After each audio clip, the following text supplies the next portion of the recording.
Dear delegate of FISA member federations, dear colleagues and friends, ladies and gentlemen, good morning, good afternoon, or good evening to you all, depending on the time zone you are in. Despite the virtual environment, it is my great pleasure to welcome you to the first ever virtual FISA Congress in our long history. I am currently in Lausanne, in our FISA headquarters, with next to me, not too close so due to social distancing measures, FISA Executive Director Matt Smith. By the way, we have both been tested negative this week.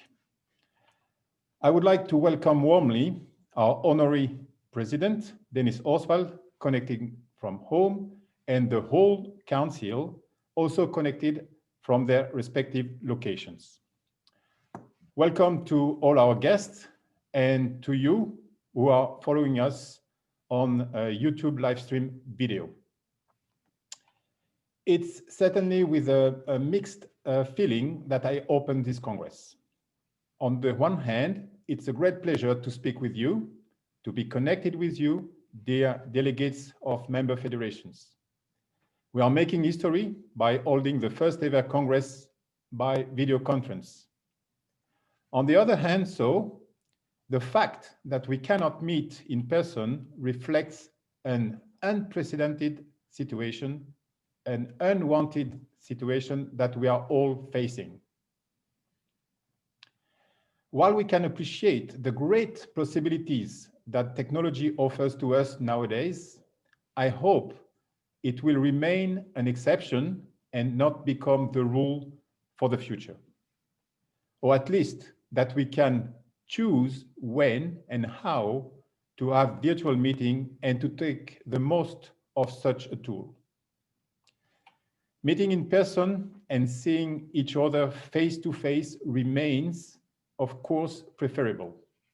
Not necessarily for the formal part of the Congress, I can concede, but certainly for the informal part, the coffee breaks and the social dimension. I look forward to the moment that we can meet in person again.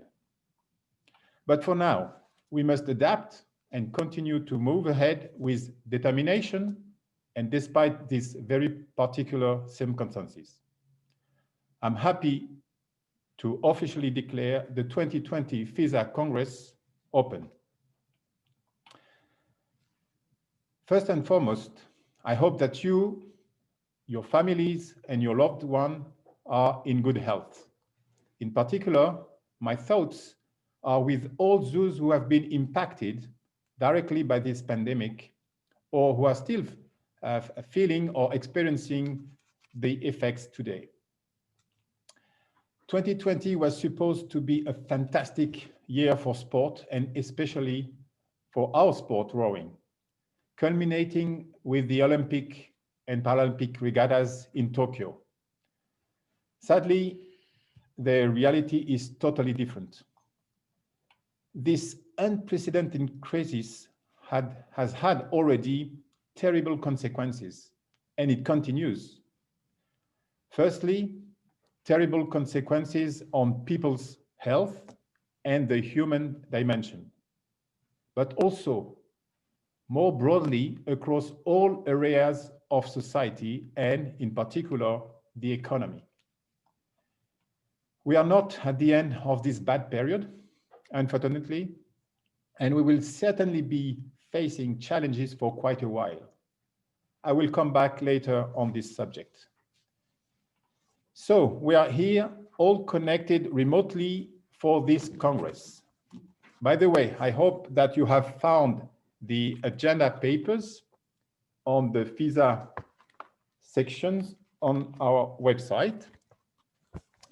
In such a context, technology is simply essential to enable us to move ahead. So I hope that you can hear me well and that you can see the slides on your screens. I'm sure that having virtual meetings has become familiar for most of you since the crisis has started. Talking about technology, I am now passing on to FISA's governance manager, Lucy Trochet, to provide you with some essential technological asks. Thank you, Jean-Christophe. Can you hear me okay? Okay, so I'm going to start with the simultaneous interpretation. You may have already noticed that there is an icon at the bottom of your screen, interpretation, and this will provide you access to be able to listen to the Congress either in English all the way through or in French all the way through. So if you click on that icon, you can choose your option of language and continue with that language throughout. We do recommend that you don't use the option mute original audio to have the best experience. If you would now like to try by pressing one of those options, and hopefully you will be hearing the Congress in your preferred language. If you are having any problems with the simultaneous translation, please use one of our support lines that are shown on the screen now and that have also been provided in the email that was sent to you with your authentication details. So, as Jean-Christophe mentioned, if you're seeing these slides and hearing us, then it means that you've connected successfully and hopefully without too many problems. I do want to take the opportunity just to remind you that it's really important throughout the Congresses to keep a strong internet connection, preferably a cabled internet connection, and also to be using a computer with the Chrome browser, not a telephone or a tablet. Hopefully you have also got microphone and camera and speakers built in to your computer. And as you can see, we're using Zoom video conferencing for this webinar. Now I'd like to just talk about how you raise a question and make comments during the Congress. Again, as Jean-Christophe mentioned, I'm sure many of you are familiar with the Zoom technology already, having had to use it during these past difficult months. But for those who aren't so familiar, I just want to explain to you that for asking a question, we would like you to use the Q&A function or the raise hand function. Again, these icons you will find at the bottom of your screen. If you use the Q&A, then you can type in your question and we will respond to it either in written or verbally through the Congress. And if you would like to take the floor and speak and raise your question that way, then please raise your hand using this icon here at the bottom of your screen.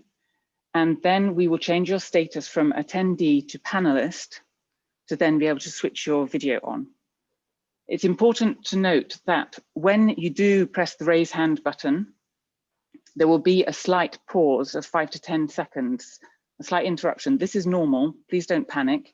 You'll then be reconnected to the webinar. And then you just need to wait for the president to ask you to speak.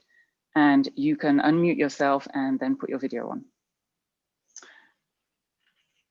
As many of you will have noticed and are probably already familiar with, there is a chat function in webinar. We have actually limited the chat function for the purpose of this webinar because we really want all of the communication to go through the Q&A and the raising hand function ideally. So the chat function shouldn't be used by delegates for questions and comments, please, but rather it's for the meeting organizers to contact delegates if needed. If you have any technical problems during Congress, there are obviously the helplines, that the support lines that you can use, but just a few points with regards to Zoom webinar. If you are disconnected, then please just wait a moment because you might be reconnected automatically. You can also try switching back to the Lumi voting portal tab, and then you'll see at the bottom the link that you used to get into this webinar. You can click on that link again and come back through into the Zoom webinar. And if your screen freezes, then please try refresh.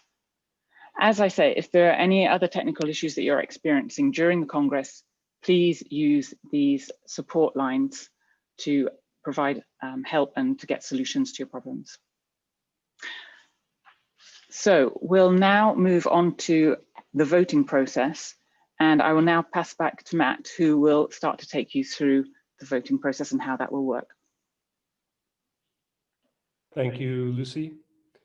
Just to remind you that only member federations that have paid their FISA subscription fee have the right to vote, but they are participating fully in the conference. Only the designated voting delegate from each member federation that can vote will be voting, and we will explain that in a moment. Only the designated voting delegate needs to switch to the voting platform, the Lumi voting platform, at the time of the vote. You will be instructed when that will take place. All other participants will stay in the Zoom webinar page where you are now. When I announce a vote, the voting delegates will be asked to switch to the Lumi voting platform that you logged into at the start of the meeting. And now we'll pass to Pete Fowler of Lumi to explain the voting page. Thank you very much, Matt, and hello to everyone. So my name is Pete Fowler and I will be representing the company Lumi, who are supporting the voting throughout. We are based here in London, UK, looking after the meeting today. So what I would like to do now is to explain to all voting delegates how to vote. In order to vote, you must minimize the Zoom webinar platform at the time of voting to go back to the Lumi voting platform. As a reminder, the Lumi voting platform is the platform that you logged into today in order to click on a link for Zoom webinar. That is the Lumi voting platform. In order to minimize Zoom at the time of a vote when introduced by Matt and the Executive Director, sometimes you may have to click Escape on your keyboard in order to see a minimize button within Zoom.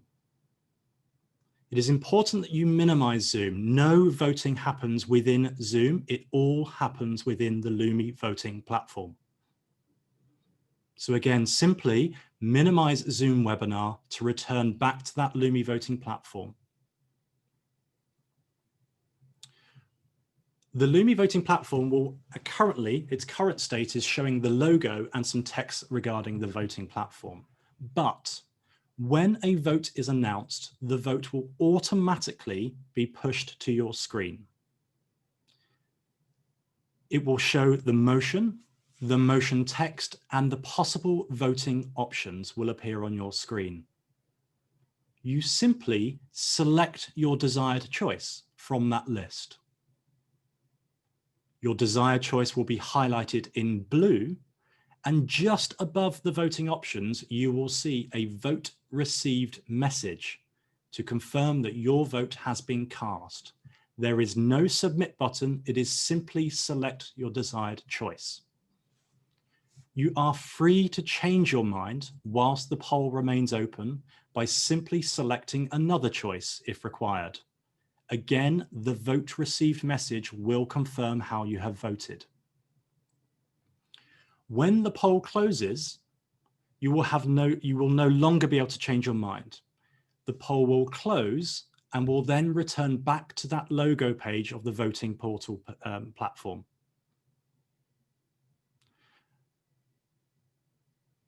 So when the voting closes and you see that logo once more, you are now free to go back to Zoom webinar by clicking on the application icon, and you are then free to make that full screen once again to continue listening to the proceedings and of course see the result of that vote. Of course, for every single vote, you must repeat these steps by minimizing Zoom and returning to the voting platform to cast your votes. I will now hand back to Matt. Thank you, Pete. Now we will do two tests of voting, one now and one later. This is test vote A. I will now ask the voting delegates to minimize the Zoom screen and go and switch to the Lumi voting platform to vote on the following motion. This is test vote A. Who is the president of FISA? The options are on your screen and the vote is now open. Please vote.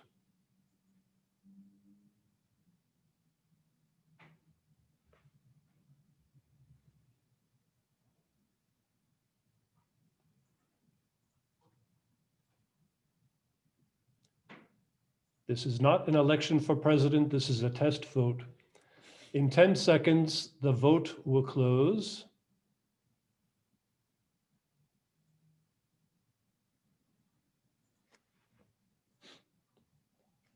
Please close the vote now. The vote is closed. And now may we have a result, Pete, please? And share the screen, Pete.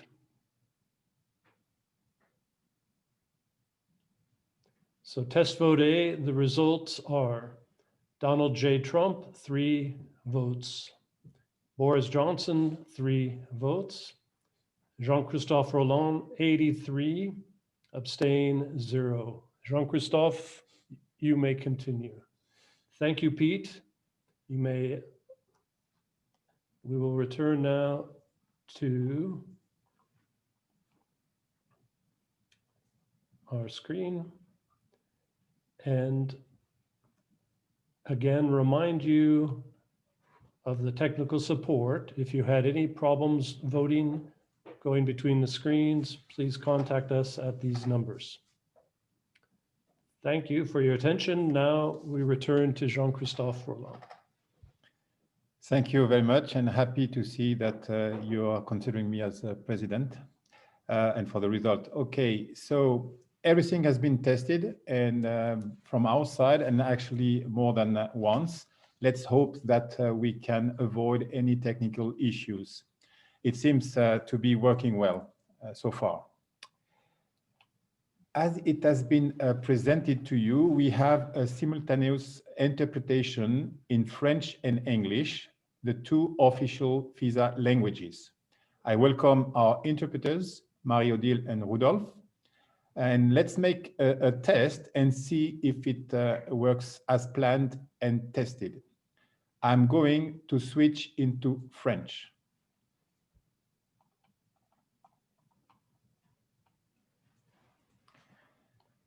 Je rappelle que comme pour le CIO et le monde du sport plus généralement, les langues officielles de la FISA sont le français et l'anglais. Et même si l'anglais est de nos jours une langue quasi universelle, nombre de nos délégués comprennent mieux le français. Il est très important que la communication ne soit pas un frein à l'expression et à votre contribution. J'encourage vivement les délégués qui ne sont pas forcément anglophones à participer aux discussions de ce congrès. Chers délégués, votre contribution est essentielle, alors même si je vous l'accorde, les conditions et l'environnement virtuel ne sont pas idéales, je vous invite à vous exprimer.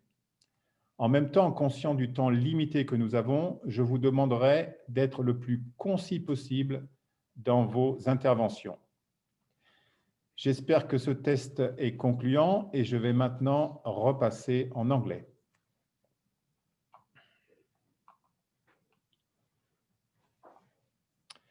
Again, if you experienced any difficulties, please contact us on the numbers provided for technical support. In fact, the virtual environment also opens up opportunities. Also, many of you have already taken part to congresses in the past. We have equally new delegates in this virtual room. Delegates that are attending for the first time, simply because it's easier to connect via internet rather than traveling far away for a meeting. Therefore, I believe that it's a good opportunity to have a quick presentation of the council members, and I will ask the executive director to make this presentation. Thank you, President. We'll now meet the FISA Council. I confirm that Jean-Christophe remains president of FISA, and you can see some of his accomplishments on the screen. Our honorary president is also with us on the call today. Very accomplished person, and you can see some of his accomplishments on the screen. Dennis Oswald.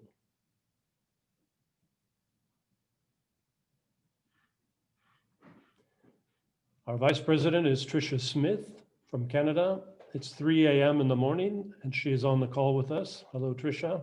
You can see her accomplishments on the screen as well.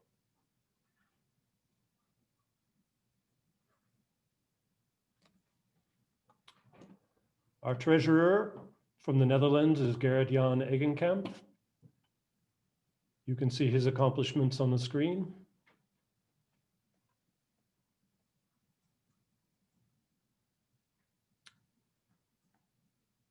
I am your executive director, Matt Smith. I think you know me. Many of you know me pretty well. We have 3 additional members of the executive committee who are chairs of specialist commissions. First is Patrick Rombo, chair of the Umpiring Commission from Belgium.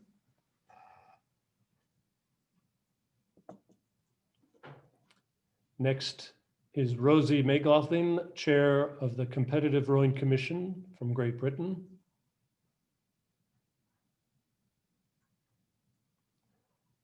And the third member of the executive committee that is a chair is Events Commission Chair Eva Santo from Hungary.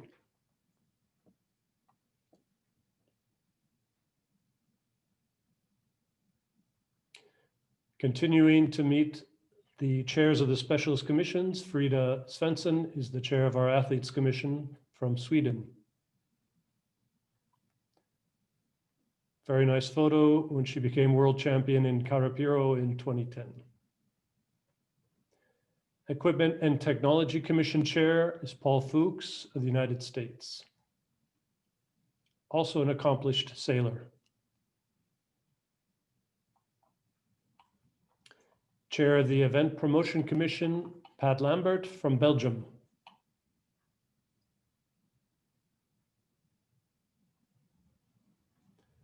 Chair of the Masters Rowing Commission, Ron Chen from the United States.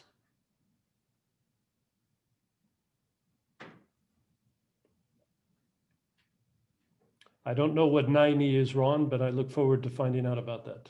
Naini Chen.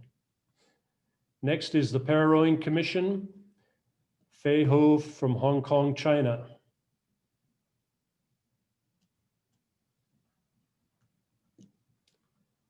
Next, the Rowing for All Commission, chair is Gwyn Batten from Great Britain.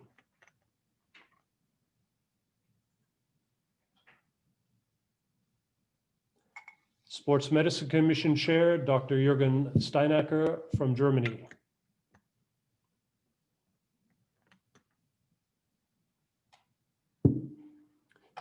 Women's Commission Chair, Dr. Jacomine Ravensbergen from the Netherlands.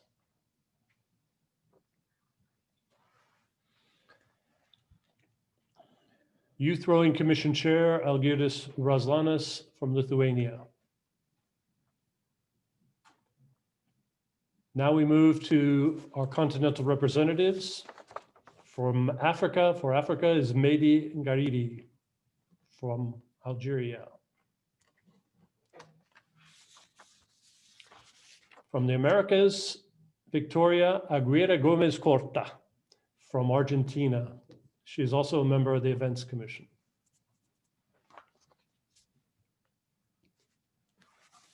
Continental representative for Asia is Fei Ho.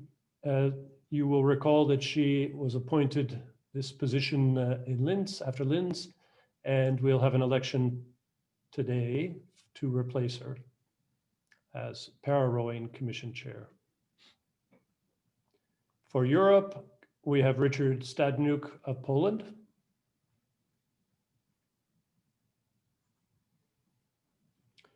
For Oceania, Lee Spear of New Zealand. We have 2 co-opted members.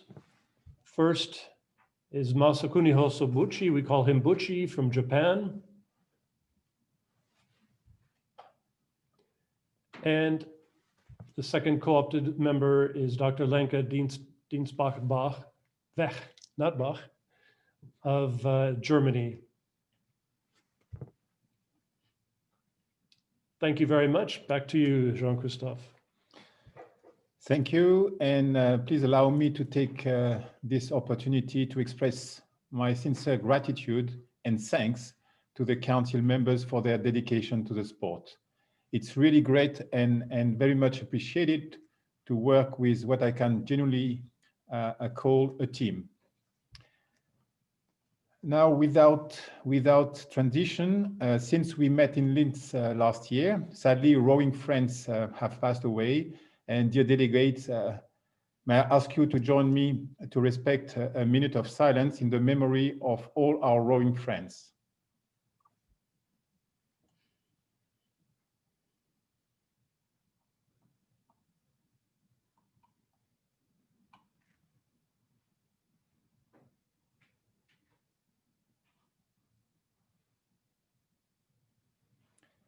Thank you. We are now ready to move to point 2 of the agenda. Let me briefly say that we expect the Congress to last no more than 2 hours, and therefore we haven't planned any break. So I hope you are sitting comfortably. Dear delegates, based on your registration, your submission of the online attendance form, a validated list of delegates was transmitted to LUMI, the company providing the voting platform. Each of the delegates has received an email from LUMI, not from Lucy, from LUMI, which provides the necessary details to connect and join to the Congress. The executive director will first make the roll call with the member federations that have registered at least 1 delegate for the Congress. This is about members federations formally registered to the Congress.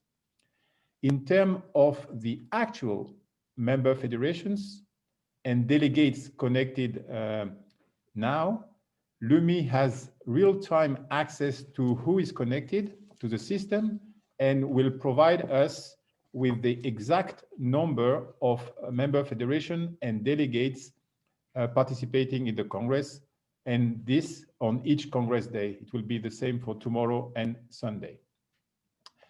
Be aware that to be considered as having attending the Congress, a delegate must have connected using the LUMI system using their unique login credentials.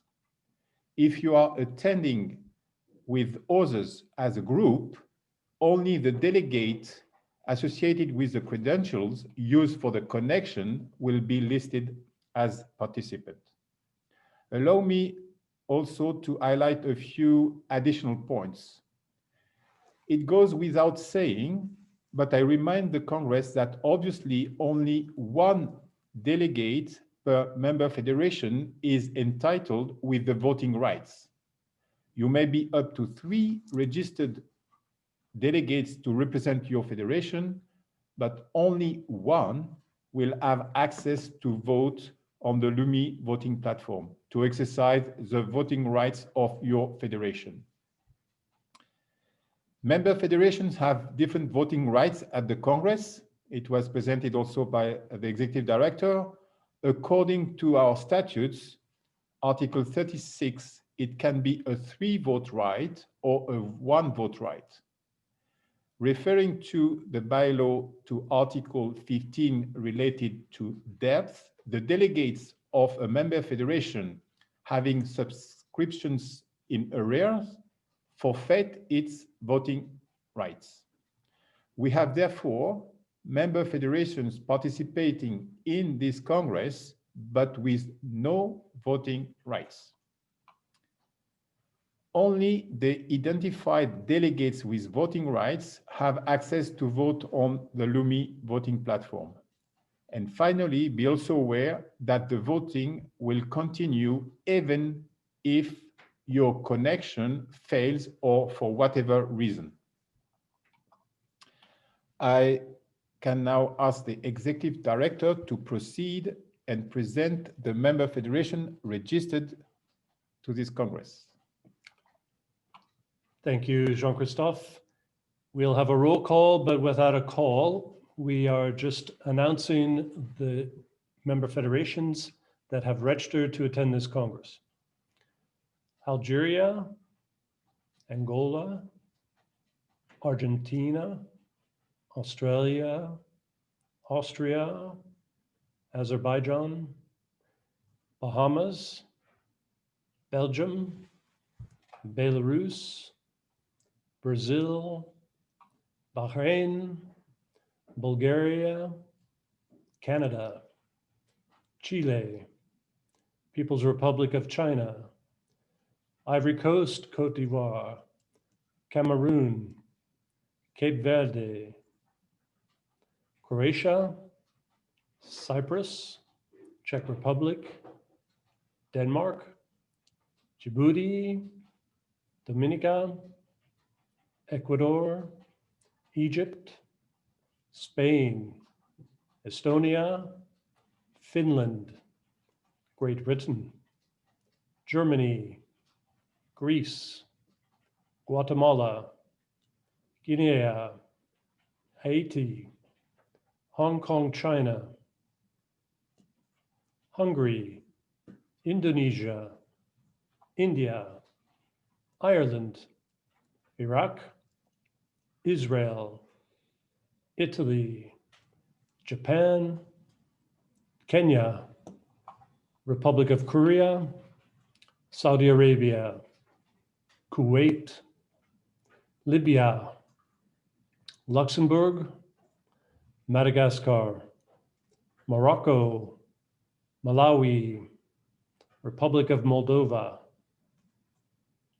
Mexico, Monaco, Namibia, Nicaragua, Netherlands, Nigeria, Niger, Norway, New Zealand, Panama, Peru, Philippines, Poland, Qatar, Romania, South Africa, Russian Federation, Slovenia, Serbia, Sri Lanka, Sudan, Switzerland, Sweden, Thailand, Togo, Trinidad and Tobago, Tunisia, Turkey, United Arab Emirates, Uganda, Uruguay, United States of America, Uzbekistan, Venezuela, Vietnam, St. Vincent and the Grenadines. Overnight, we have accredited Bermuda.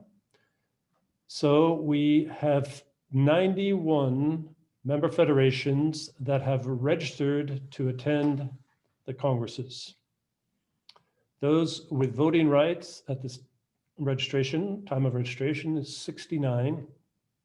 Of those, 3 vote federations are 45, 1 vote federations 24. Total registered voting federations votes would be 159. Absolute majority is 80. Federations not voting today, 22. At this moment in time, Lumi can confirm we have 55 member federations online and connected. That means 124 total votes if we were to have a vote right now. 37 of those 55 are 3 vote members, 13 are 1 vote members, and there are 5 non-voting member federations at the moment. Thank you. Now back to you. Thank you very much. Let me also welcome the confederations and the member groupings who are participating with us today. As the confederations recognized under Article 18 of the FISA statutes, we have today COPARE, the Confederation Pan-American de Remo. We have ERC, the European Rowing Confederation, and ORCON, the US Oceanian Rowing Confederation. As for the member groupings, welcome to La Coupe de la Jeunesse, and the Commonwealth Rowing Association. Moving now to point number 3, as the statute says, referring to the appointment of scrutineers for the period of the Congress. So this was actually established at the time. It was in, I would say, in an other era before new technology and before the COVID crisis. So the role of the scrutineers was meant to be the counting of the votes, whether it be by hands or showing cards or by secret ballot. Since we are using an electronic voting system, you will agree that this role has changed.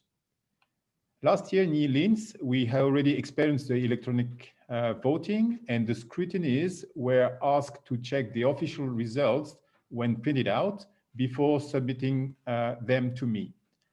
As for the Congress by video conference today, we don't require any of you to act as scrutineers. All voting will be conducted on an anonymous basis, and I insist FISA does not have access to the details of your vote. I remind you that LUMI is an independent, well-established and respected known company working for major international groups and companies, and including actually the IOC. The voting system is totally secure and independent. When a vote is closed and the results are available, I will make the announcement, and then LUMI will display the results directly from the system. At this point, I will ask you if there are any questions.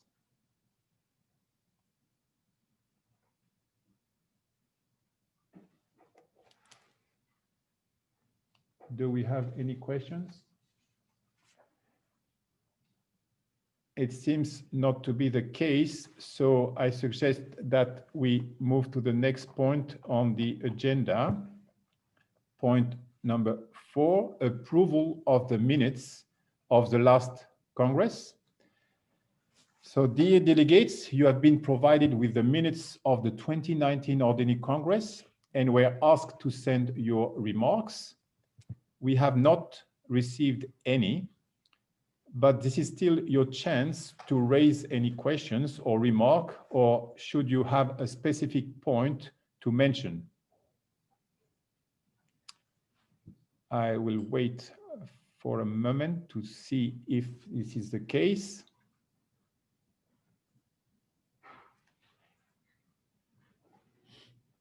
So no question for the minutes. So I will ask now the Executive Director to proceed with the vote.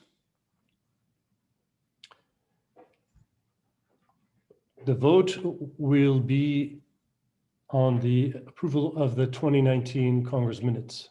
But before we take that vote, we remind you one more time of your technical support on the screen. And to be sure, we will now move to test vote B. Voting delegates, please switch to the LUMI voting platform now so we can conduct this test vote.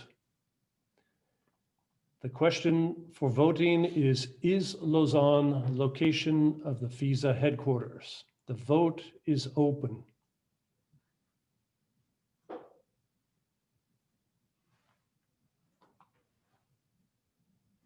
In 10 seconds, we will close test vote B.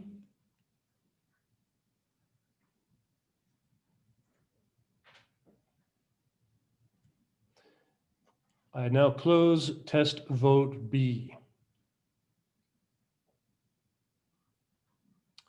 Thank you. May we have the result? Result of test vote B. So the results are the following. Total number of votes, 126. Abstentions and blank votes, 27. Valid votes cast 99. Yes 96, no 3. So voting delegates, switch back to the Zoom platform, please. Thank you, Pete. I will go back to the next vote.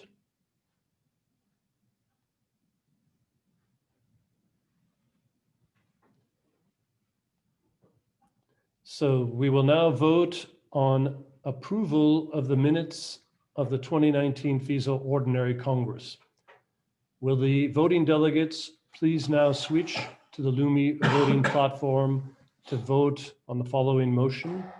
Do you agree to approve the 2019 Congress minutes? The vote is now open.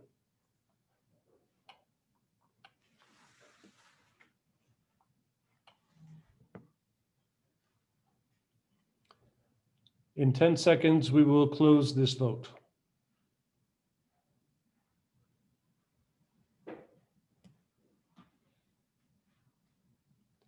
We will now close this vote. The vote is closed. May we please see the result of the vote and share the screen. So the result of the approval of the minutes of 2019 Ordinary Congress, total votes 126, abstention and blank votes 14, valid votes cast 112, yes 112, no 0. Thank you very much. The minutes of the 2019 Ordinary Congress are approved.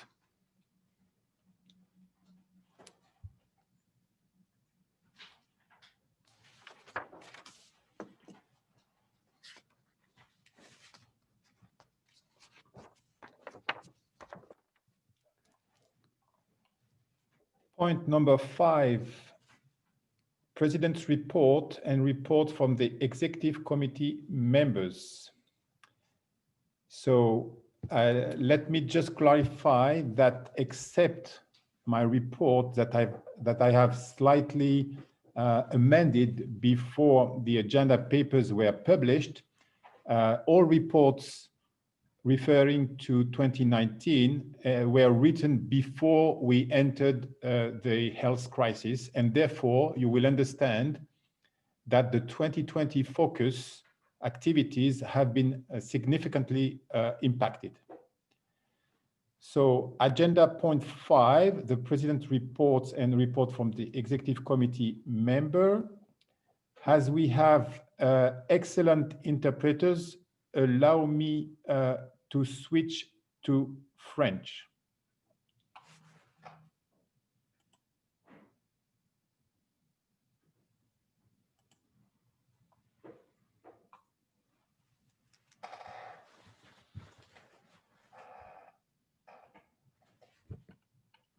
Chers délégués, le rapport que vous avez dans votre dossier du Congrès fait référence à l'année 2019, même si juste avant sa publication officielle, j'ai tout de même pu relater la crise sanitaire qui affecte le monde depuis quelques mois. Je n'ai pas de complément particulier à apporter sur les éléments strictement relatifs à l'année 2019.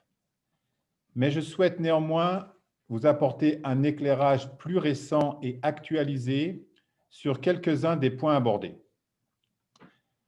Vous en conviendrez, et ce n'est pas une surprise, le sujet majeur est cette crise sanitaire mondiale que nous traversons.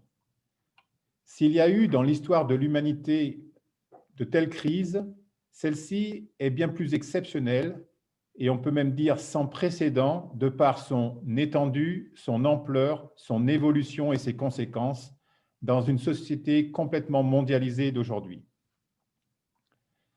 Nous ne savons toujours pas à cette heure quand et comment nous allons sortir de cet épisode si désagréable et un épisode que nous n'osions pas imaginer si long. Il est frappant de voir les différentes approches, parfois complètement opposées, des scientifiques, des experts ou des médecins, et dès lors l'extrême difficulté pour les politiques ou les décideurs à prendre les décisions appropriées et au bon moment, ce qui crée indubitablement des confusions. Plus factuellement, les impacts sont nombreux et terribles. D'abord sur le plan humain et plus largement sur l'ensemble des domaines de la société et sur l'économie mondiale. Le sport, bien sûr, n'échappe pas à cette règle.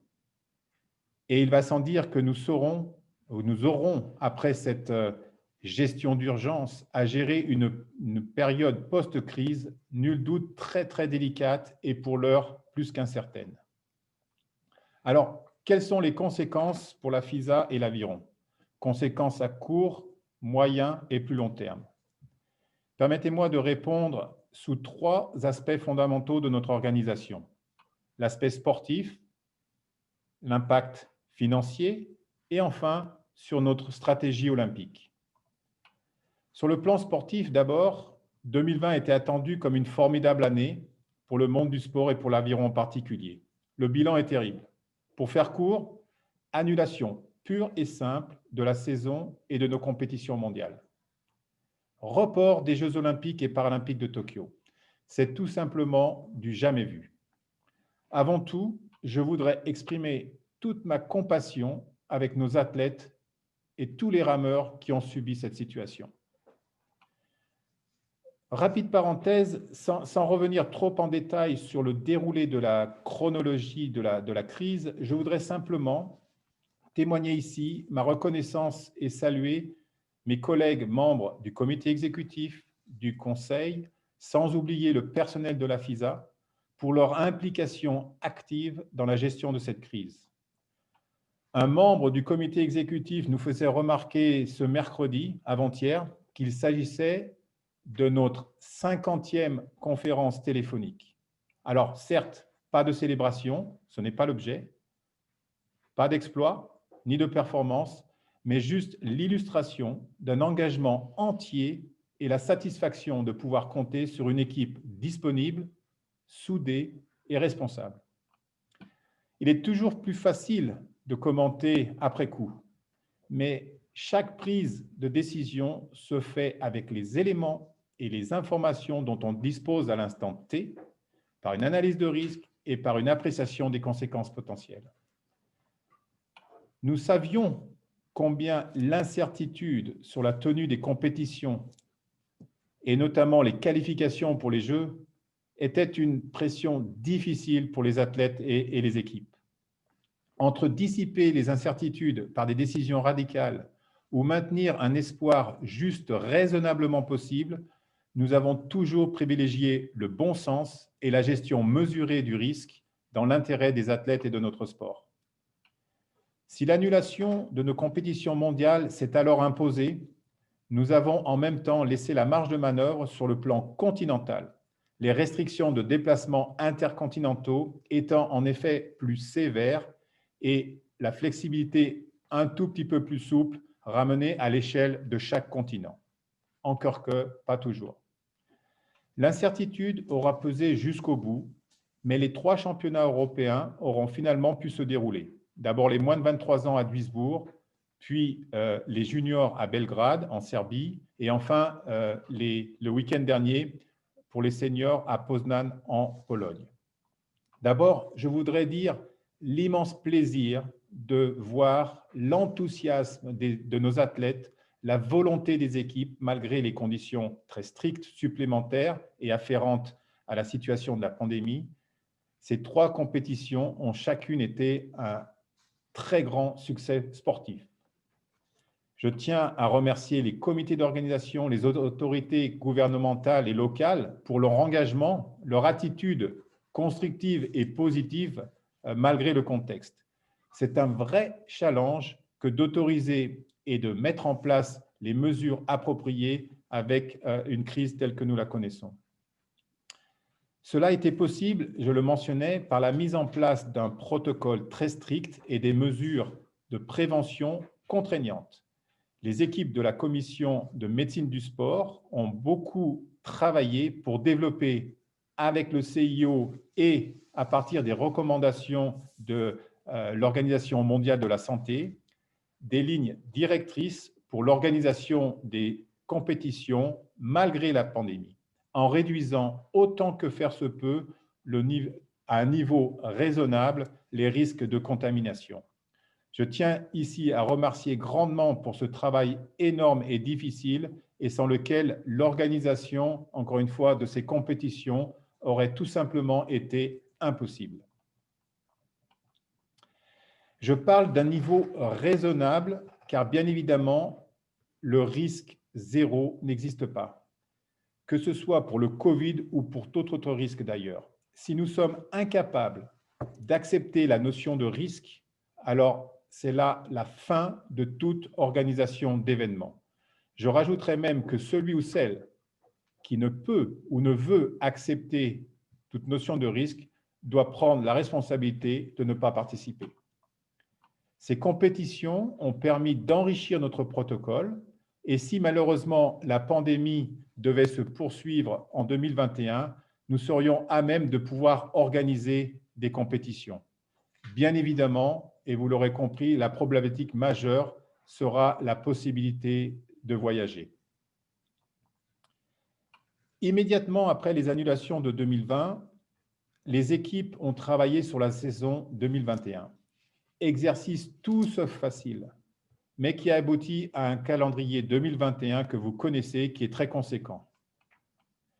Un point sera fait d'ailleurs ultérieurement par le directeur exécutif, mais là aussi, permettez-moi d'adresser mes chaleureux remerciements à tous ceux qui ont contribué à ce travail. Vous aurez également un point sur les Jeux de Tokyo. Je tiens à relater l'énorme chantier en cours par le CIO et les parties prenantes japonaises suite à la décision du report des Jeux olympiques et paralympiques.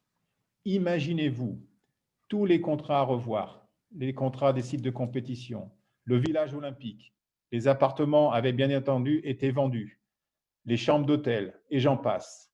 Un chantier titanesque.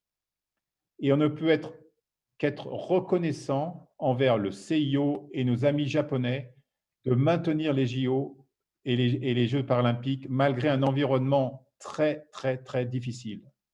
Les coûts générés par ce report sont significatifs et aussi un effort, des compromis et des sacrifices seront nécessaires, même si les athlètes ne seront pas affectés dans leur performance. Quel sera alors le contexte pandémique? Nul ne le sait.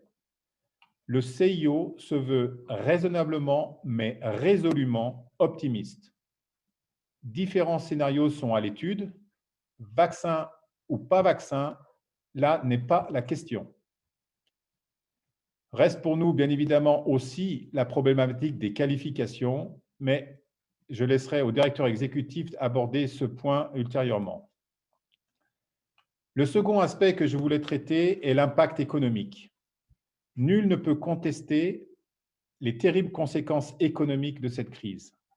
Si les États et les gouvernements ont joué grandement un rôle d'amortisseur en intervenant massivement afin d'éviter ni plus ni moins qu'une catastrophe pendant les périodes de confinement, certains secteurs souffrent cruellement.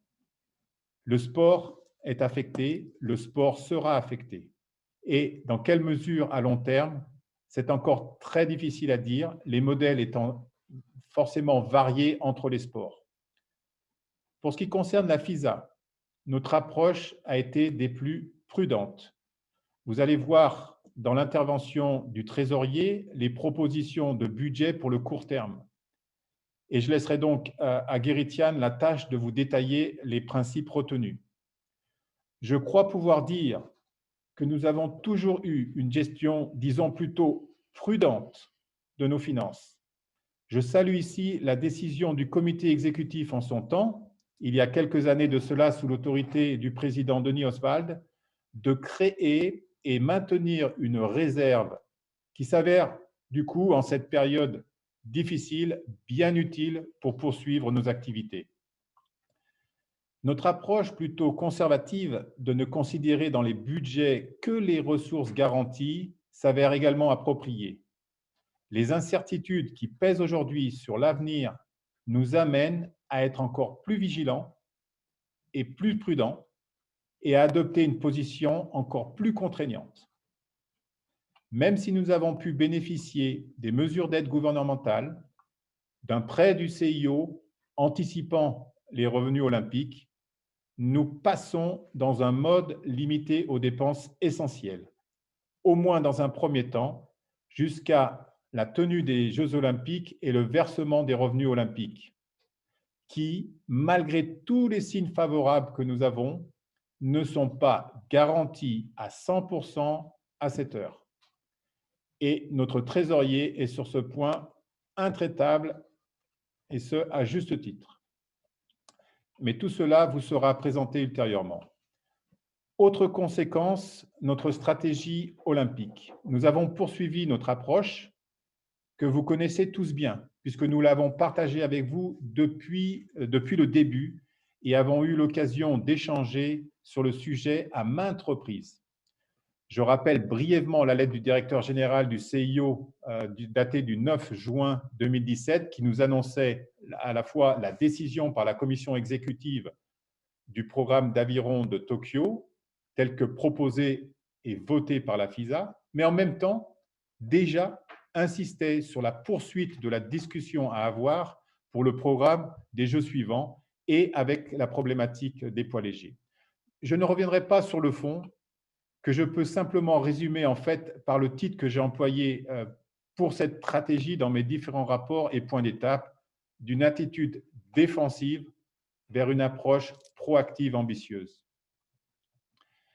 Nous avons soumis le dossier préliminaire du programme de Paris 2024 fin février 2020 auprès du département des sports du CIO avec la proposition ambitieuse d'ajout de 3 épreuves d'aviron de mer pour combler la disparition des deux de couple poids légers. Les discussions avec le CIO ont toujours, je dois le dire, été très ouvertes et très constructives.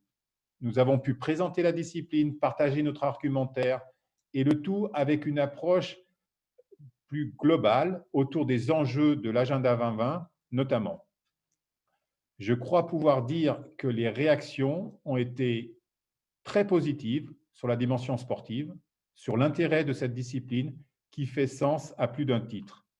La dimension attractive a d'ailleurs été soulignée par OBS, vous savez, le service qui gère la télédiffusion des images pour les Jeux olympiques. Jusqu'à ce que, là aussi, la crise sanitaire ne vienne perturber notre projet, ne vienne perturber notre process, d'abord sur le timing et bien évidemment sur le contexte. Nous avons au point 5D de l'ordre du jour du Congrès extraordinaire la discussion et le vote pour le programme des Jeux, pour le programme de l'aviron aux Jeux de Paris 2024. Je ne vais donc pas maintenant vous en dire plus sur le sujet. Je vous propose de revenir plus en détail demain lorsque nous aurons atteint ce point à l'ordre du jour. Je sors brièvement de ce contexte Covid et de la crise pour vous parler de gouvernance. L'Association des fédérations internationales de sport olympique d'été, la SOIF, a publié son 3e rapport sur la gouvernance des fédérations internationales. Cette analyse, je vous le rappelle, est basée sur une auto-évaluation qui est alors modérée par un organisme indépendant. Je voudrais souligner et partager avec vous notre progression constante dans ce domaine. Et cela, je dois le dire aussi, sans ressources ou avec des ressources plutôt limitées. Je ne vais pas faire de remarques ici ou de commentaires sur le classement des fédérations, mais souhaite assurer le Congrès de notre volonté et de notre engagement pour une amélioration continue.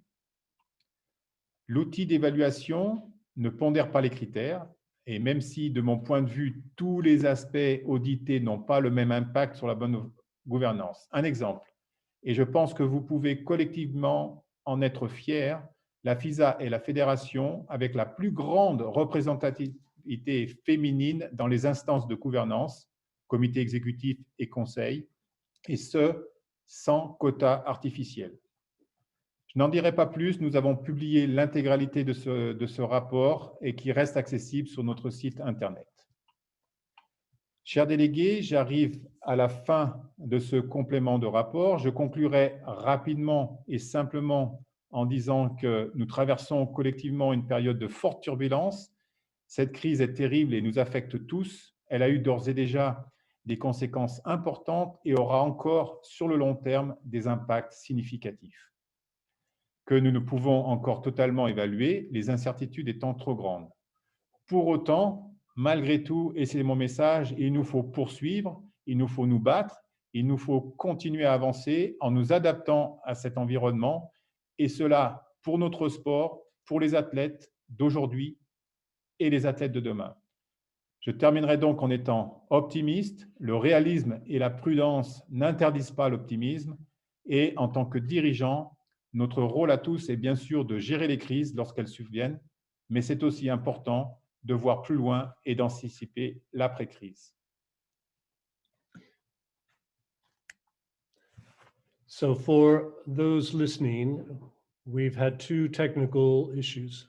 First is with the change of translators, English was on French and French was on English. So please, we are trying to fix that, but for the moment, it is the reverse. Secondly, we will publish what the president has just said on the website in English and in French. So later today, you can read it and hear exactly what JC said. We apologize for the inconvenience, but we will now switch back to English, and let us check, please, the channels. Please speak in English next, and let's check which is the correct translation channels.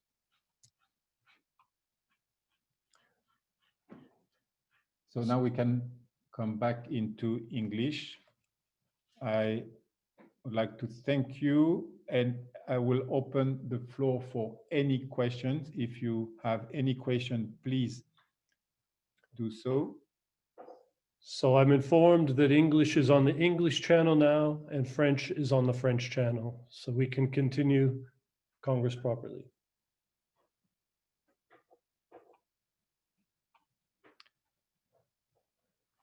Okay, I don't see any question. In that case, I suggest to proceed. There are no specific or additional comments on the report from Vice President Tricia Smith, Treasurer Gerrit-Jan Egenkamp, and Executive Director Matt Smith, and we haven't received any comment or remarks. I'm now asking if any one of you have any questions for them.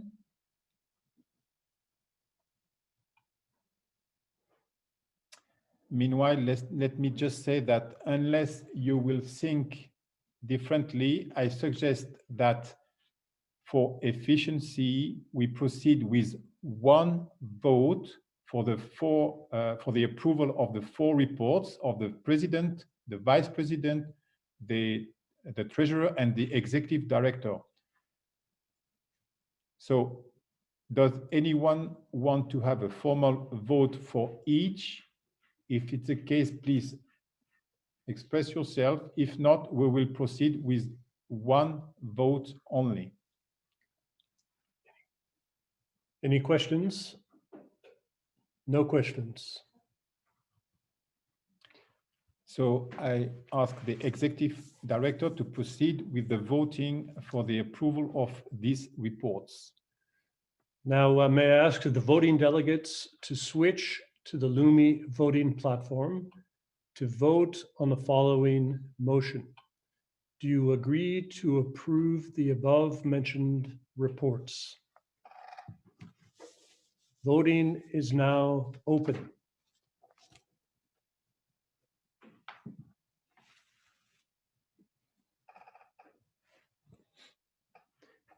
In 10 seconds, we will close the voting.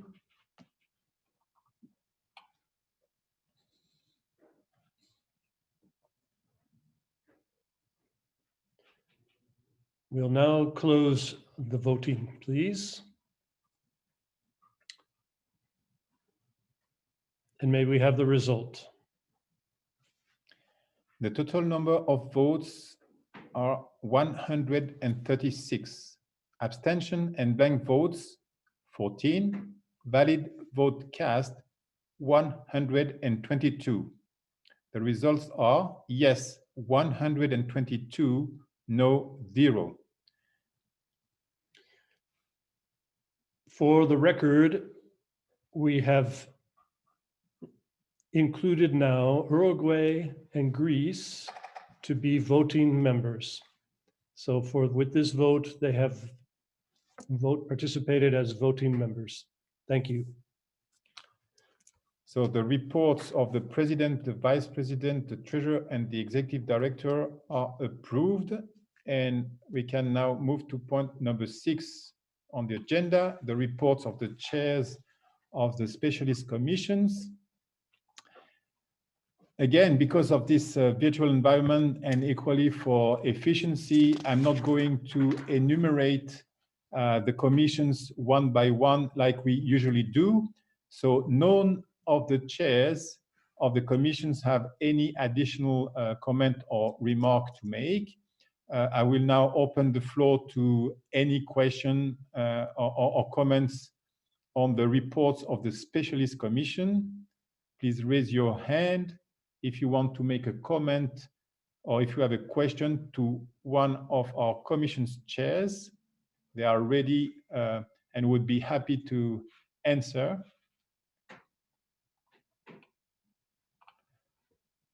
Meanwhile, I can also insist, as I already said, these reports were written before the crisis, and therefore the 2020 focus activities section of this report has been obviously impacted. No questions. So, Mr. Executive Director, can we proceed with the vote, with the voting for approval of these reports? Same approach. We will do it in block. Thank you. We will now ask the voting delegates to move to the Lumi voting platform to vote on, do you agree to approve the above 2019 reports, the chairs of the specialist commissions in block? The vote is now open.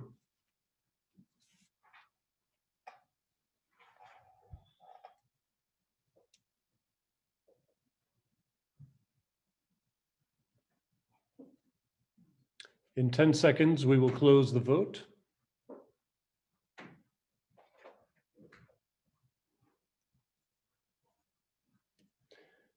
The vote is now closed.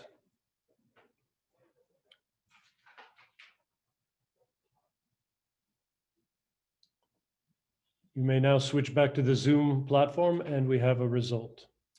Total votes 136, abstention and blank votes 17, valid votes cast 119, yes 119, no 0.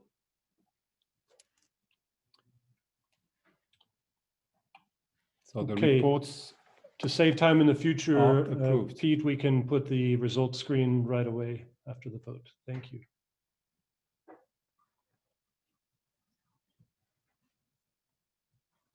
Now, point 7 of the agenda, reports of the Continental representative and co-opted. You have the reports in your files. The Continental representatives and the co-opted members of the council don't have any points to add or remarks. Do you have any questions?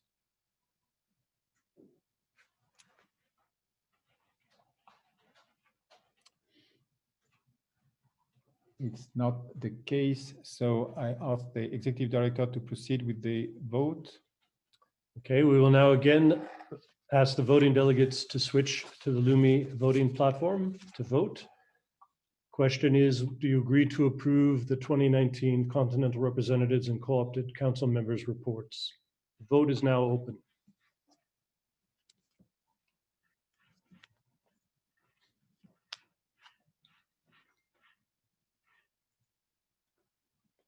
In 10 seconds, we will close this vote.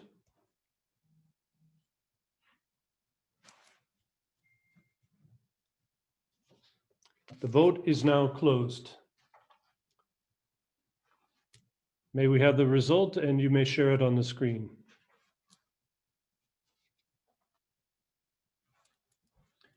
Total votes 137, abstention and blank votes 17, valid vote cast 120, yes 120, no 0. Thank you. These reports are approved. We come now to agenda points 8, 9, 10, and 11 related to finance. I'm going now to pass to FISA's Treasurer Gerrit-Jan Egenkamp to present the 2019 financial report and statements. Gerrit-Jan.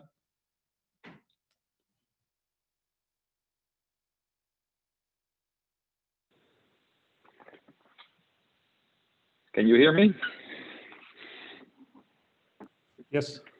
Good. Yes, then first on the 2019 accounts. Overall for 2019, we had a 355,000 Swiss franc surplus, which was the result of an operational negative result of 520,000 Swiss francs. So that's just on our operations, a loss, but that was also expected as it was the result of additional projects that were approved by the executive committee in March. So pretty much we performed in line with the expectations. And the overall result then became positive because of a large surplus on the securities portfolio of almost 920,000 Swiss francs, getting us to an overall result of 355,000 Swiss francs. You see on the screen the first arrow points to that.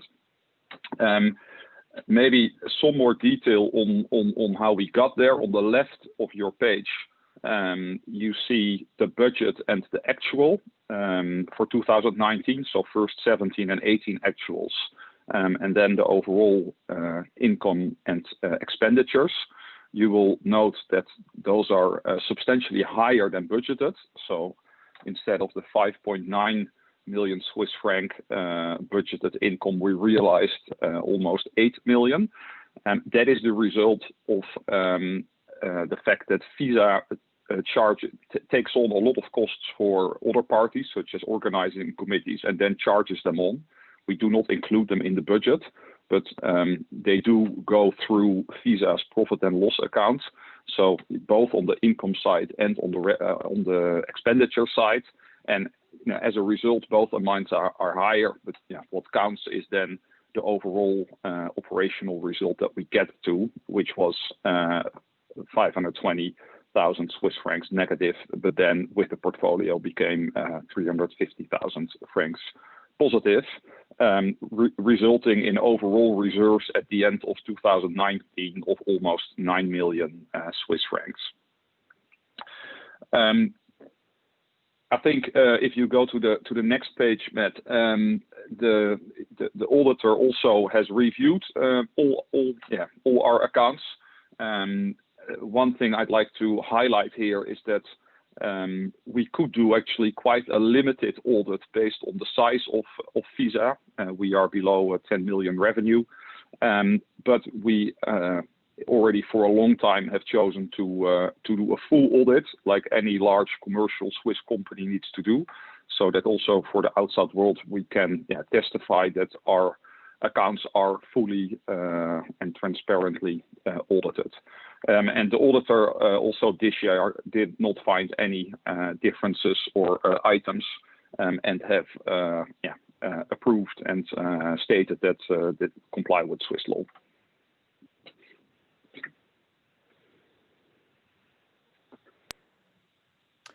Thank you. I think we can move to the point number 9, which is the approval of the 2019 accounts. And again, I will ask over to the Executive Director to... First of all, any questions? Yeah, maybe I'm going too fast. There are questions?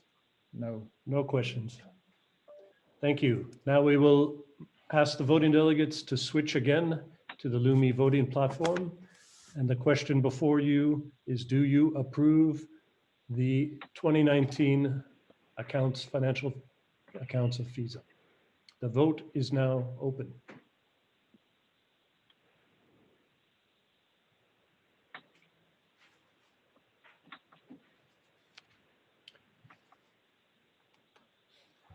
In 10 seconds, we will close the vote.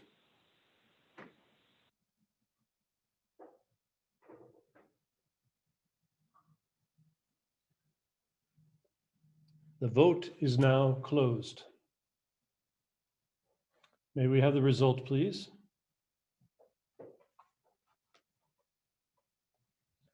Total votes 138, abstention and blank votes 12, valid vote cast 126, yes 126, no 0.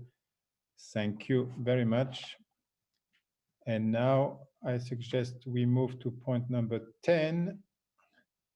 So determination of entrance fee and annual subscription. After consideration with the treasurer, the council propose to stay with the current level of fees and annual subscription. As there is no change proposed, I suggest that we avoid a vote unless there are some questions. I suggest we are efficient on this point and we move to the next agenda item on the budget for the following year, 2021. As you know, due to the difficulties and the uncertainties linked with the pandemic, the 2021 budget and the 4-year 21 to 2024 budget were circulated only recently in a circular and were not in the agenda papers. I'm now passing the floor again to the treasurer for his comments on this budget. Yes, thank you, Jean-Christophe. I think first of all, given the uncertainty that we currently face with COVID, it has been quite a challenge to get to a 4-year budget. FISA faces 4 challenges, of which Jean-Christophe already mentioned some earlier today. First of all, we do not have any certainty on the Olympic revenue, which is a very large part of our budget, about $60 to $70 million in the previous cycle. We have understood that most likely that will also be there after Tokyo. At the same time, we do not have any guarantees on that. So we have to be very careful on already doing expenses if we are not sure. Secondly, we expect that we will have lower revenue because of COVID impact and less events. For example, television rights will most likely revenue from that will most likely be lower. Thirdly, we have FISA's portfolio is quite conservatively managed, so mainly in bonds. So we do not expect major impacts there. At the same time, with this COVID pandemic, we may face at some point also a loss on the portfolio that we have to keep in the back of our minds. And then finally, for 2021, we face a very busy year, hopefully, with both World Championships and Olympics, which will lead to relatively higher costs. So given these 4 points and the related uncertainty, we have for the year 2021 taken a very conservative approach whereby we do not spend anything that is non-essential and basically reducing the overall cost level that we normally would have had in that year by almost 1.5 million or just over 1.5 million Swiss francs. And that has been in reducing many items. I'd like to thank Matt also for his efforts to go through the budget line by line and having had quite some debate on where cuts are bearable, so to say, because we don't want to cut into the bone, but at the same time be very prudent. So that is the approach that we have taken for the 2021 budget. And for the years thereafter, we have worked then from the assumption that we still get 16 million contribution from Tokyo. So on the screen that you see in front of you, in the 6th line, you see contribution for reserve. It's 4 times 4 million. That is the 60 million Swiss franc that hopefully we will get out of the Tokyo Olympics. And we have taken the stance that with that 60 million, we still would want to end up at a 4 million reserve at the end of the 4-year period. So at the bottom right cell of this page, you see the 4 million result at the end of the period. For the revenue, the other revenue items, we have taken, I think it's an 80% cut on revenues that we received over the previous cycle to also be conservative. And yeah, with that, you get to this overall 4-year budget cycle, whereby we would, after the Tokyo Olympics has taken place and we have certainty on the amount that we would get from the IOC, as well as the extent of impact on other revenue items of COVID, and as well on the cost levels, we will come back and revise the 2022 to 24 budget. Because, for example, if that contribution would be lower, we would have to make further adjustments. I think those are the main elements out of the budget for the coming 4 years. I don't know if there are any questions on that.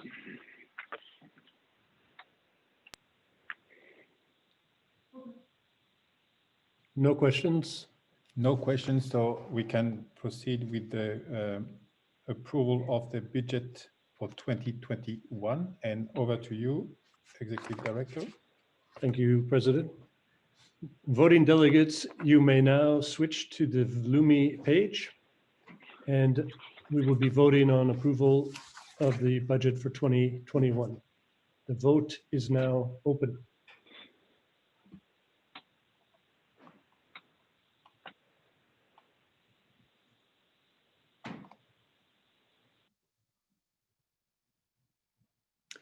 In 10 seconds, the vote will close.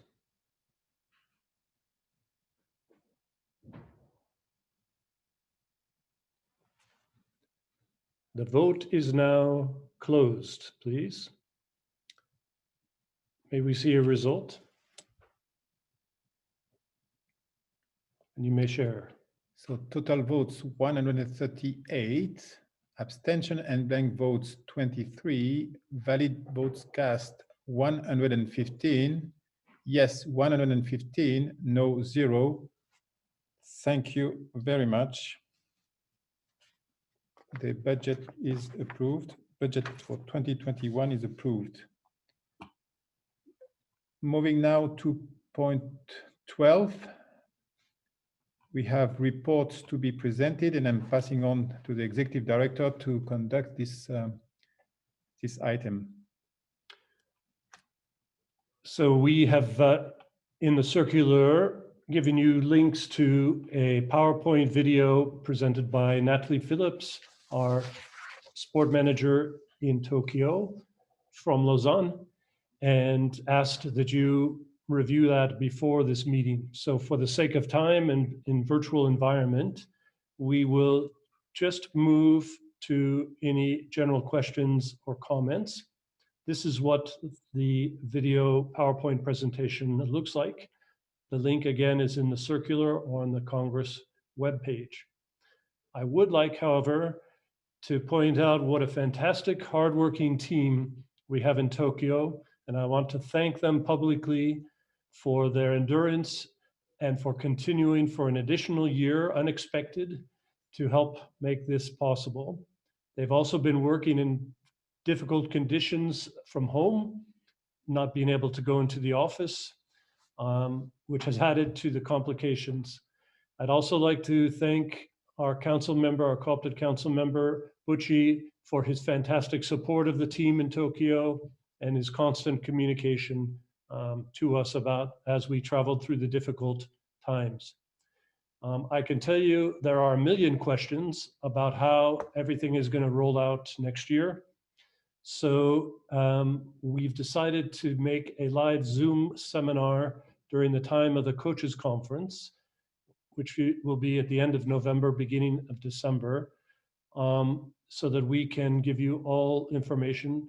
We are still traveling through a period, where we are getting more and more information about the changes that are taking place due to the change in budgets and the change in the environment.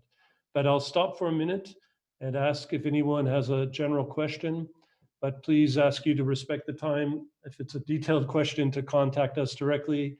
Our event manager is Cam Allen in Lausanne, and of course, Natalie is always available from Tokyo. Any questions?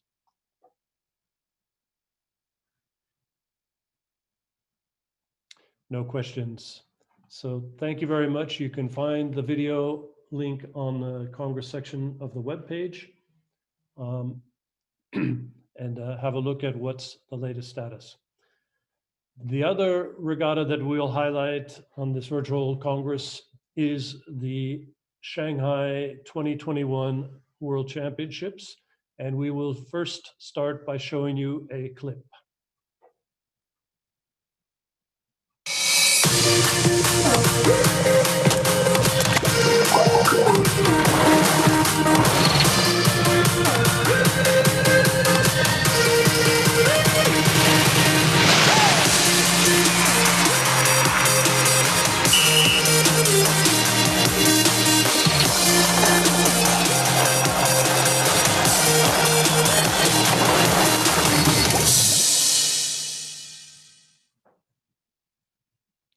Thank you. The reason for that clip, which will be released tonight, is that it is 1 year to go tomorrow for the Shanghai World Championships. And we're really proud of the preparations that are taking place in Shanghai. I can tell you the World Rowing Championships are receiving the full attention of the sport department of Shanghai. And we have fantastic cooperation from the Shanghai team. Again, the dates are the 17th to 24th October 2021. As you know, the dates had to be changed after the postponement of the Olympic Games and Paralympic Games. And we're thankful to the Shanghai authorities for agreeing and finding a way that we can stage our championships, which will be the first milestone on the road to Paris 2024. The venue is on the west side of Shanghai, and there are 2 airports servicing Shanghai that you can see on the screen.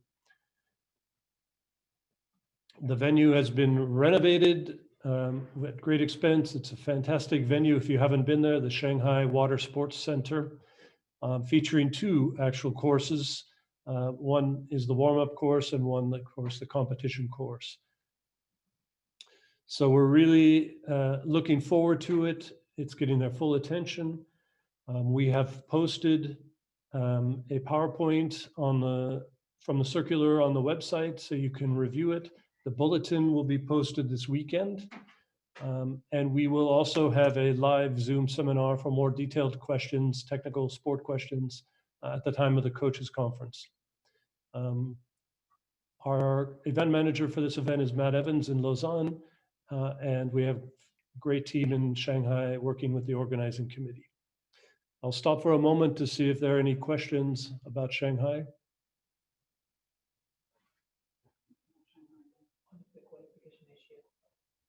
Okay.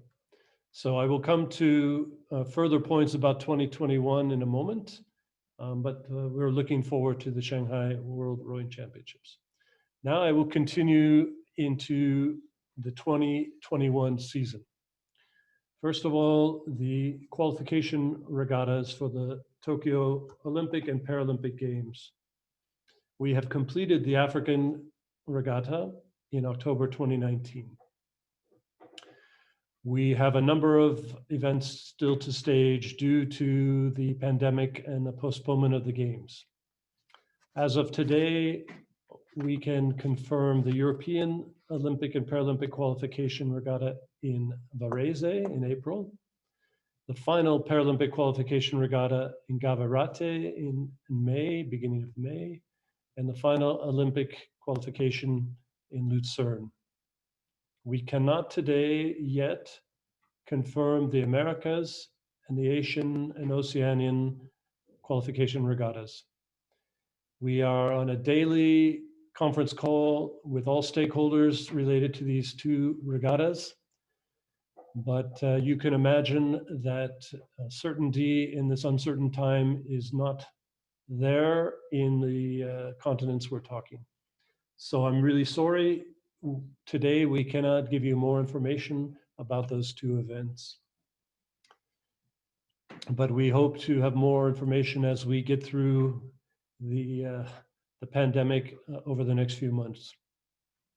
We have, of course, Plan B, Plan C, Plan D, etc. But we really want to have live racing to qualify for the games. Continuing in 2021, we have the 3 World Rowing Cups you can see on your screen. Then the under 23 champs in Rachice before the Olympics. And after the Olympics, the junior championships. Masters will be in Linz. They were moved from 2020 to 2021. We have the beach sprints and the coastal endurance championships in Arias, Portugal in September. And we finished the season with the World Championships in Shanghai.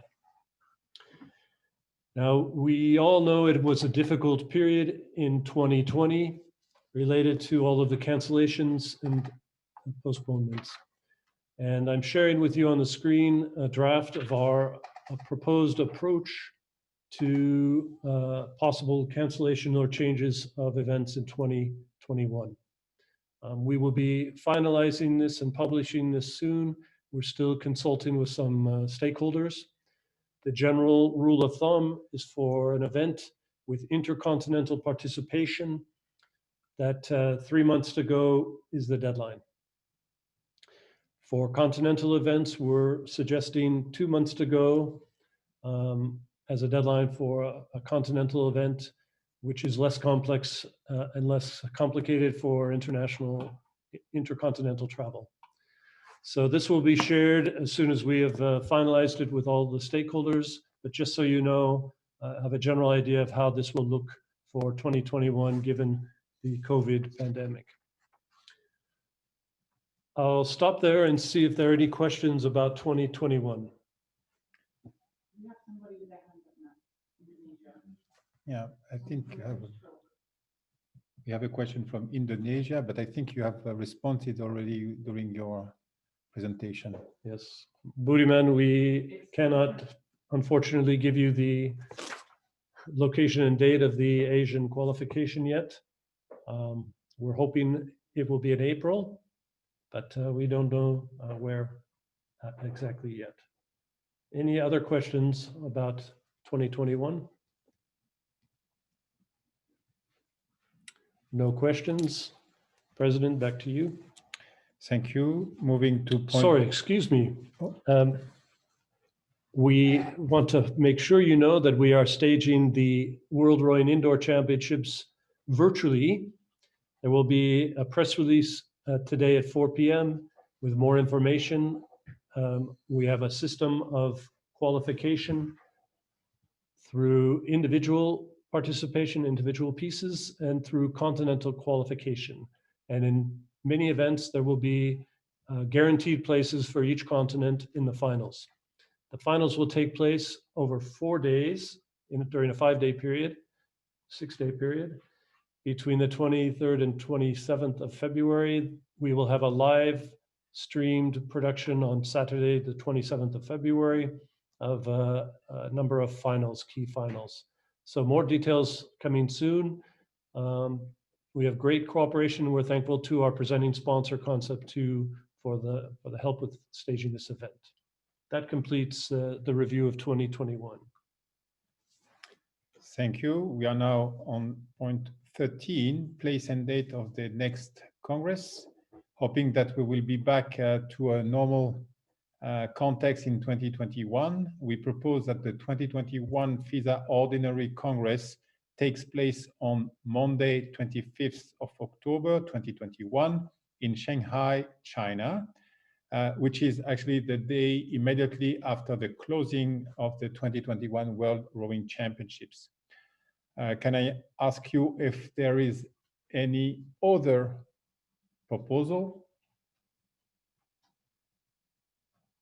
I don't think it's the case, so I therefore consider that the proposal is approved, and we have no attribution. So on point 14, that will make this point very short. We can go directly to point 15, reports of the Continental Rowing Confederations and other member groupings. So we welcome these reports from the Continental Rowing Confederations and the other member groupings that are recognized under Article 18 and 19. You can find these reports in your agenda papers. You have on your screen, you have the list, Corporate, report from President Fernando Ucha. We have ERC President Richard Stadniuk, and Orcon from President Lee Spear. Regarding the member grouping, we have the Commonwealth Rowing Association from President Peter Cookson, the Coupe de la Jeunesse from President Gary Harris, and for XAR, the Confederation Sudamericana de Remo from President Raul Poletti. So any question on these reports?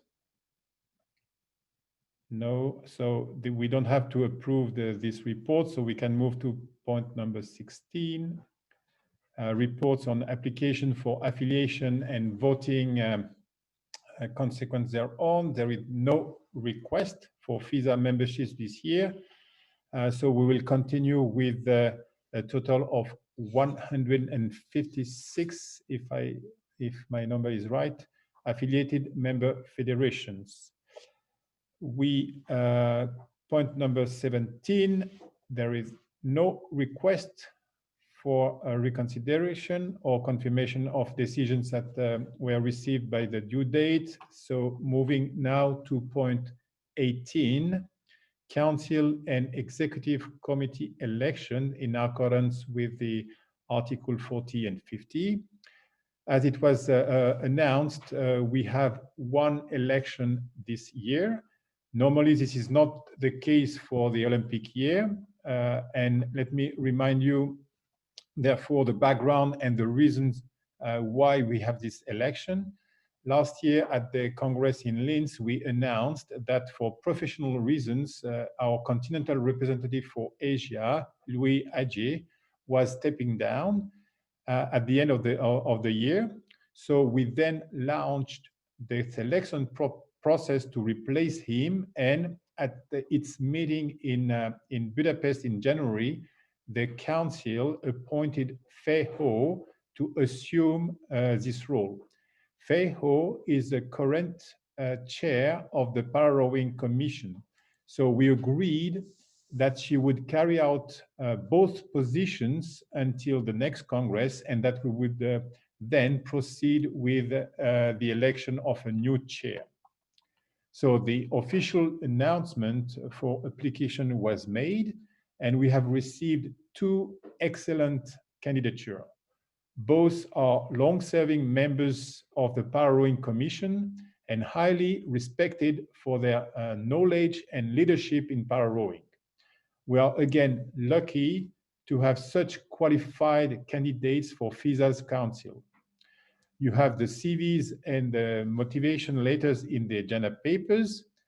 The presidents of their respective federations have kindly accepted to prepare short videos for that purpose, and so I suggest that we now watch this presentation, starting by alphabetical order with Mark Davis, President of British Rowing, who is presenting Simon Gooday.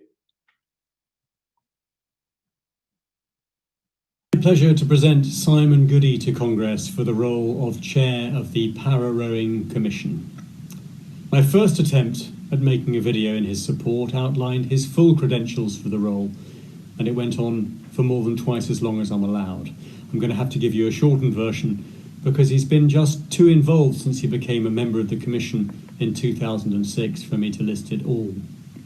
He's been key to FISA's global outreach programme for para-coach education, and he's helped establish the technical protocols for classification within his role with the Classification Advisory Panel. As head of para-rowing coach education, he has led the development of para-rowing coaches.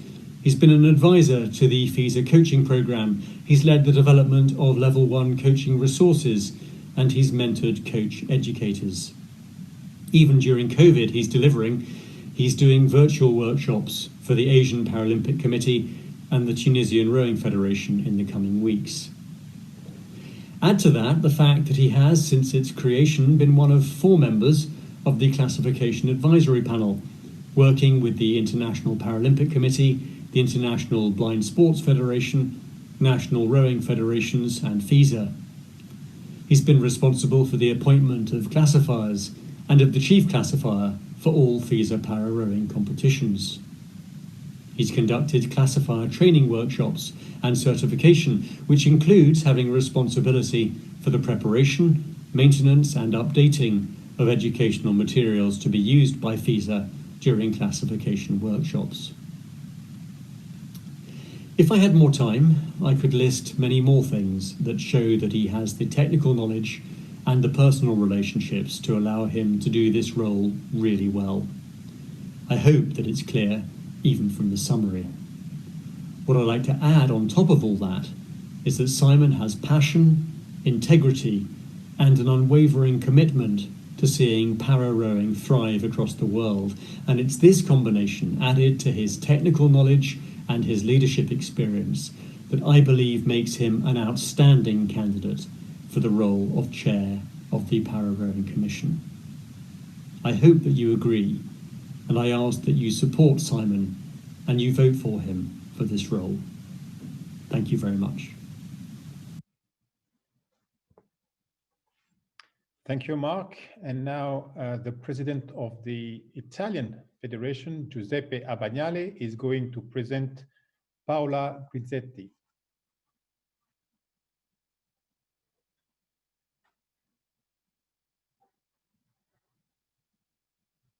Cari delegati, in qualità di Presidente della Federazione Italiana Canottaggio, sono onorato di presentare la candidatura di Paola Grizzetti a capo della Commissione Para-Rowing della Federazione Internazionale di Canottaggio. Dear delegates, as President of the Italian Rowing Federation, I'm honored to present you the candidacy of Paola Grizzetti to be Chair of the FISA Para-Rowing Commission. Per Paola, il Para-Rowing è una missione. Crede fortemente che tutte le persone disabili debbano avere la possibilità di vogare, di allenarsi, di competere e di sentirsi parte della famiglia del canottaggio. Crede fortemente che il canottaggio abbia bisogno del para-rowing perché rispettare le persone con disabilità dimostra al mondo che diversità e inclusione sono valori forti e che il canottaggio è adatto a tutti. For Paola, para-rowing is a mission. She strongly believes that all impaired person should have the chance to enjoy rowing, to train, to compete, and to feel part of the rowing family. She strongly believes that rowing meets para-rowing because respecting people with impairments shows the world that diversity and inclusion are strong values and that rowing is adaptable to everyone.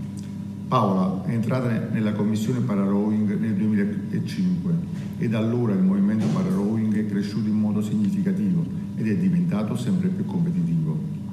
She joined the Para-Rowing Commission in 2005 and since then para-rowing movement grown significantly and become more and more competitive.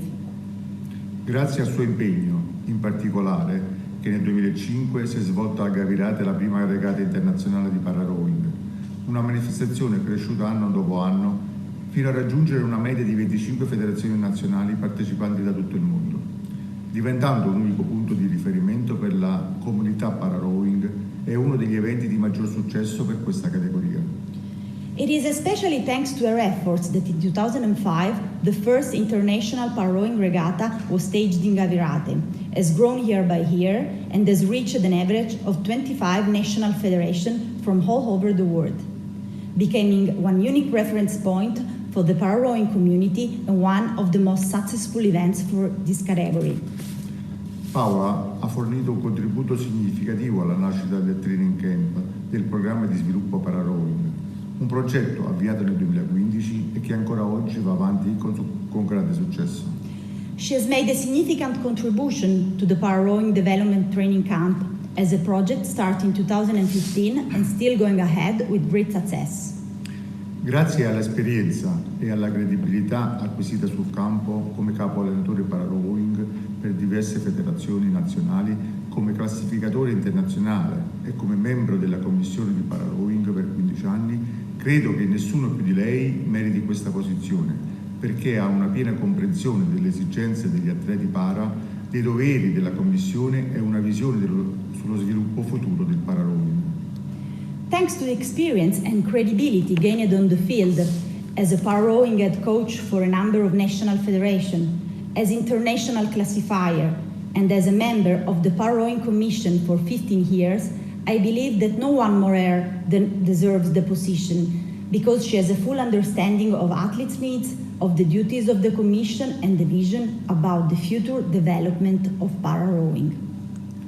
La sua reputazione la precede, la sua passione e la sua motivazione sono ancora più alte che mai e sicuramente pronta per questo passo. Her reputation precedes her. Her passion and motivation are now higher than ever, and definitely she is ready for this step. Per tutti questi motivi sono onorato di sostenere e promuovere la sua candidatura e vi invito tutti naturalmente a votarla. For all these reasons, I'm honored to support and endorse her candidacy, and I invite you to vote for her. Thank you.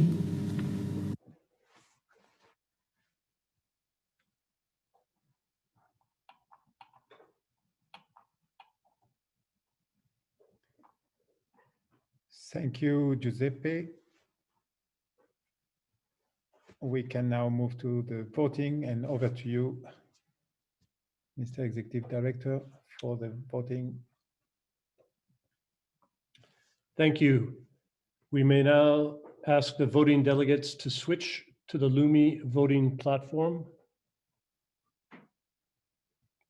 And the question before you is to select the new chair of the Para-Rowing Commission.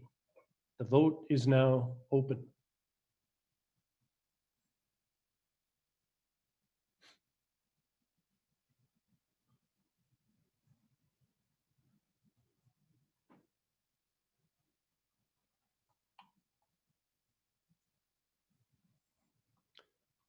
In 10 seconds, we will close this vote.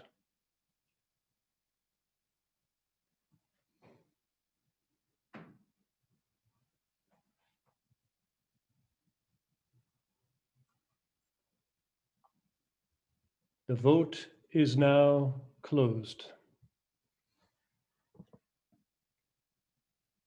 May we have a result? Total votes 141, abstentions and blank votes 18, valid vote cast 123. Simon Goudet 42, Paola Grizzetti 81. Paola Grizzetti is elected chair of the Para-Rowing Commission. Congratulations and welcome to the FISA Council. If Paola is connected and with us today, so Paola, if you would like to say a few words to the Congress, please do so.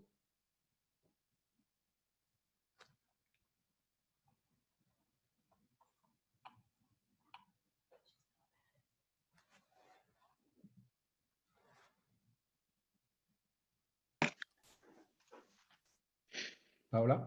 Hello, do you hear me? Yes, yes we can.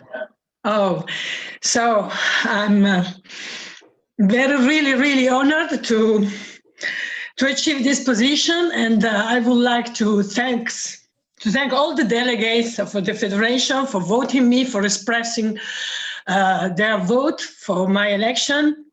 And I also want to thank the Italian Federation for supporting me for this candidacy, and FISA, that you have been supporting me for 15 years, and I really appreciate it.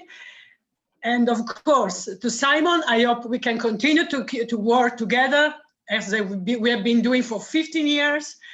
And my promise to all the Federation is that I will do my best to continue the great job that Faye did as Commission Chair. And I know we can do a lot more. I know also that we improve a lot in para-rowing. So let's work all together to achieve bigger steps in the future. Thank you very much. Thank you, Paola. Thank you also to Simon. As I said, we had two candidates. We look forward to continuing working with both of you, and welcome Paola to the council.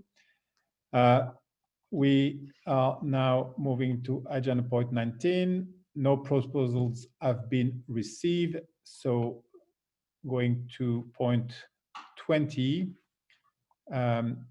Other additional agenda items proposed by the member federation, the council, or the executive committee. So we have actually received several applications for recognitions under Article 18 and Article 19. Let's start with Article 18 regarding the Continental Rowing Confederations. We have received one application from FISA, the African Rowing Confederation. FISA meaning Fédération Africaine des Sociétés d'Aviron. The application and the related documentation were reviewed, and the council is proposing the Congress to approve FISA. If you have any question before we move to the vote? No questions, so can we move to the vote? Again, voting delegates, you're near the end. Please switch to the Lumi platform.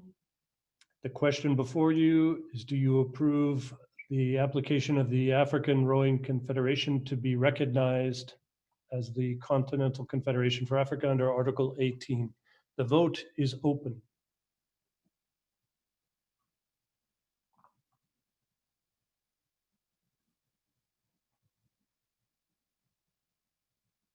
In 10 seconds, we will close this vote.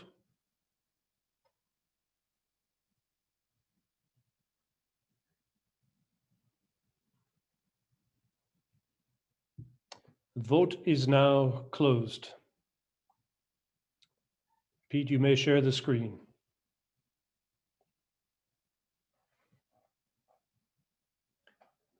Total votes 141, abstention and blank votes 35, valid votes cast 106, yes 103, no 3. So FISA is now recognized under Article 18. Thank you. We welcome FISA as a recognized Continental Rowing Federation, and we look forward to continuing a good and constructive collaboration with the Confederation.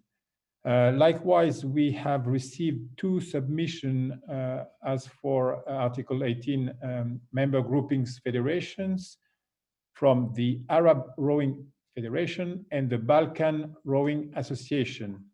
As per the statutes, Article 19, the recognition of for member groupings federation is under the authority of the Council.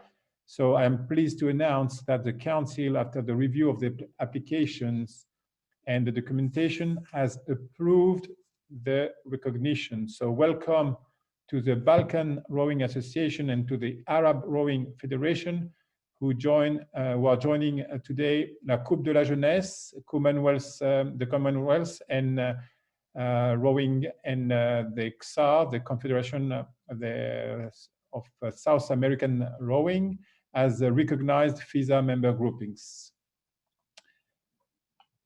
This concludes point 20, and we are now reaching the last point of the agenda, any other business, and I'm giving the floor to the Executive Director who has a couple of subjects to cover. Thank you. First of all, I'd like to announce that the World Rowing Coaches Conference will be staged virtually at the end of November, beginning of December. As I understand it, it will be a series of presentations on video and then a series of live question and answer sessions. We will be announcing this shortly, but we try to achieve in the virtual environment an interactive but educational and informative coaches conference. As we said, we will include live sessions as well about Tokyo and about Shanghai.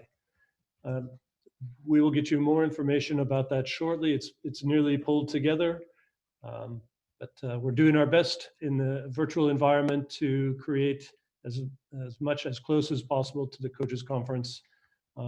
Except for the bar at midnight, we think we can deliver to you as much as we can related to the coaches conference. As we have two sessions tomorrow and Sunday, I think I'll end my comments there and turn back to the president. Thank you. So we are now at the end and at the closing part of this Congress.